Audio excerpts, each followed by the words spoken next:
Impy Plays a Trick by Enid Blyton. Impy lived next door to Mr. Frown. He was afraid of Mr. Frown, who looked as cross as his name. Mr. Frown had no time for imps. He thought they were a tiresome nuisance, and he said so very loudly whenever he saw Impy in the distance. Nasty little nuisances, he said. They never do any work. They are lazy, good for nothing creatures. Wait till I get hold of one. So, as you can guess, Impy kept well out of Mr. Frown's way. The worst of it was that when Impy played with his ball in his garden, it would bounce over into Mr. Frown's garden, and his kite would fly down there, and his arrows would dart straight into Mr. Frown's garden and stay there. Impy didn't dare to go and get them. He didn't even dare to ask for them. He just peeped over the wall very sadly and saw all his nice toys next door. He knew Mr. Frown would never throw them back to him. Mr. Frown saw them there and he grinned to himself. Oh, he said, so the tiresome little Impy has lost some of his toys. Well, let him. I'm not going to throw them back. He can go without them. He won't dare to ask me for them. But one day, something else of Impy's went into Mr. Frown's garden. Impy had done his washing and had washed his best yellow coat, his new yellow scarf, and his yellow stockings. He had pegged them up on line, and there they waved in the wind. But Impy's pegs were not very good. They were old, and that day the wind blew very strongly indeed. You should have seen how those clothes pulled at the pegs. And it wasn't very long before the wind pulled the clothes right off the line and into Mr. Frown's garden next door. Impy was looking out of his window when it happened. He went quite pale when he saw what was happening. First his coat went, then the stockings, and then the lovely yellow scarf. They all flapped quickly over the wall and draped themselves neatly on the rose bushes next door. Look at that, said Impy to himself. Now what am I to do? All my balls are next door, and my fine red kite, and all my arrows belonging to my wooden bow, and now my best clothes have blown there. Whatever shall I do? Should he go and ask for them? No, he dare not do that. Shouldn't he wait till Mr. Frown was out? No, for he might come back and catch him. That would be dreadful. Poor little Impy. He sat and thought for a long while, and then he grinned a little grin. He had thought of an idea, but he didn't know if it would work or not. He hunted for his long measuring tape. He then set out to the market. He knew that Mr. Frown would be along that way to do his shopping very soon, and Impy had a plan to keep him away long enough for him to get the things he had lost. Impy hummed a little tune, undid his long measuring tape, and pretended to measure the wall and the pavement near a corner of the street. Nobody took any notice of him. They thought he was a workman doing his job. Presently along came Mr. Frown, carrying his big shopping bag.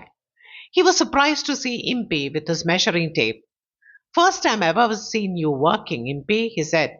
Dear, dear, this is very strange. I'm very busy, said Impy. I've got to make notes of this corner of the street and measure it carefully. The worst of it is that I have no one to hold the other end of the measure for me, so the tape keeps slipping. Well, I don't mind holding it for you, said Mr. Frown, thinking that as long as Impy was at the other end of the tape, he certainly couldn't slip home and take his clothes from the garden. I'll hold one end. Oh, thank you, Mr. Frown. How very kind you are, said Impy. He held out one end of the tape to Mr. Frown, who took it. Now, would you please hold it tightly while I pop round the corner with the other end of the tape? Asked Impy. Keep a good pull on it, won't you? So that we get the length quite right. I have to measure from here to right round the corner. Mr. Frown held the end of the tape tightly. He saw Impy go round the corner. He felt someone at the other end holding it tightly. He thought Impy was holding it just as tightly as he was. But Impy wasn't. Impy had found Tickles the brownie round the corner and had beckoned to him. Here, Tickles, would you be good enough to hold the end of this tape for me while I go round the corner and hold the other end?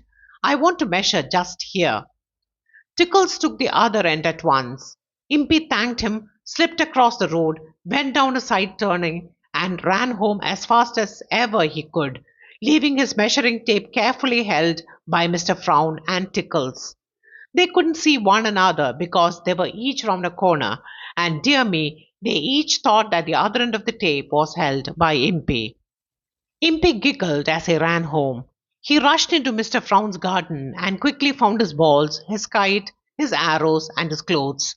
He threw everything except his clothes over the wall, and then carrying his yellow coat, stockings, and scarf, he slipped out of Mr. Frown's garden and into his own house. He locked the door and shut the windows. He waited for Mr. Frown to come home. What would he say? What was he doing now? Well, Mr. Frown was not a very patient man, and after he had held the tape for about 4 minutes, he began to frown. Tickles the brownie thought that Impy was being a long time too, and he pulled impatiently on the tape. Mr. Frown felt the pull, and he pulled back. Hurry up, yelled Mr. Frown. Hurry up yourself, Tickles yelled back. Mr. Frown tugged the tape crossly, and Tickled almost fell over. He jerked his end roughly too, and Mr. Frown fell over his shopping bag and hurt his knee.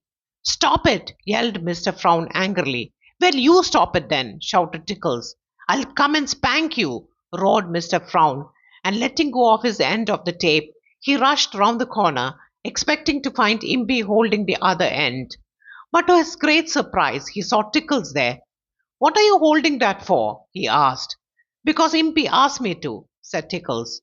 Mr. Frown stared in amazement. But he asked me as well, he said. I've been holding on all this time, and so have you too. Well, where is Impy? I don't know, said Tickles crossly. This is just one of his silly tricks, I suppose. Goodbye, I'm off. Mr. Frown stared after him, thinking hard. A trick, was it? Ah, now he had it. Impy wanted to get home and take those clothes that had blown into the garden, and he had played this trick on Mr. Frown so that he could keep him safely out of the way.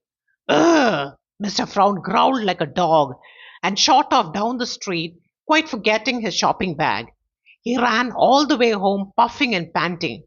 As soon as he got into his back garden, he saw that the balls, the kite, the arrows, and the clothes had all gone. Oh, the artful imp! Oh, the sly fellow! Cried Mr. Frown in a rage, and he ran up the path to Impy's door. He banged hard. No answer. He knocked again. Still no answer.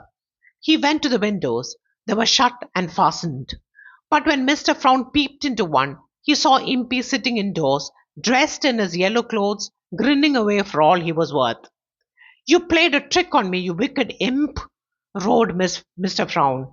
How dare you make me hold that tape when all you wanted was to get back home and take things out of my garden? Just then, Mr. Plod, the policeman, came by, and when he heard what Mr. Frown said, he went up to him.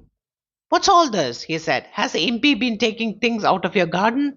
Yes, said Mr. Frown, he has. That's stealing, said Mr. Plod. What has he taken? 4 balls, 6 arrows, 1 kite, and a suit of yellow clothes, yelled Impy, opening the window. You naughty little imp, said the policeman. Who did they belong to? They belong to me, said Impy with a grin. Well, you can't steal things from yourself, said Mr. Plod, shutting his notebook. Mr. Frown, don't be silly. Go home and behave yourself. So Mr. Frown went to his own house, red with rage, and Impy began to sing, Oh dear, what can the matter be, at the top of his naughty little voice.